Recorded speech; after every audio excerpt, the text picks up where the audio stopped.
সরকার সুষ্ঠু অবাধ এবং নিরপেক্ষ নির্বাচনের বাইরে কোনো কিছু চিন্তা করবে না। যদি করে আপনাদেরকে বলে দিচ্ছি 12 তারিখেও বাংলাদেশে আন্দোলন হতে পারে। মঞ্চ 24-এর 4টি দাবি। 1 নাম্বার, বাংলাদেশের জাতীয় নেতৃবৃন্দের সাইবার স্পেসের নিরাপত্তা নিশ্চিত করতে হবে। দ্বিতীয়ত, নির্বাচনের পূর্বে এবং পরে যে কোনো তথ্য সন্ত্রাস এড়াতে সরকারের পক্ষ থেকে ফ্যাক্ট চেকিং সেল চালু করতে হবে, যার মাধ্যমে সঠিক তথ্য জানার সুযোগ হবে।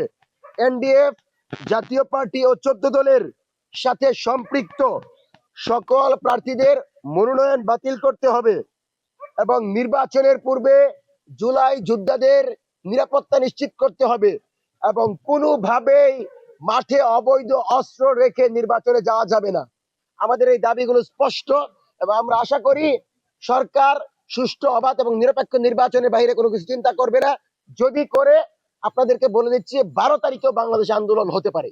সেজন্য সরকার সুষ্ঠু নির্বাচনের দিকে যাবে সেই প্রত্যাশা ব্যক্ত করছি এবং দাবিগুলো মেনে নিয়ে অবাধ সুষ্ঠু নিরপেক্ষ নির্বাচনের মাধ্যমে, ফ্যাসিবাদ বিরোধী নির্বাচনের মাধ্যমে বাংলাদেশের প্রতিনিধি বাছাইয়ের সুযোগ দিবে সে আশাবাদ ব্যক্ত করে মঞ্চ 24-এর আজকের সংবাদ সম্মেলন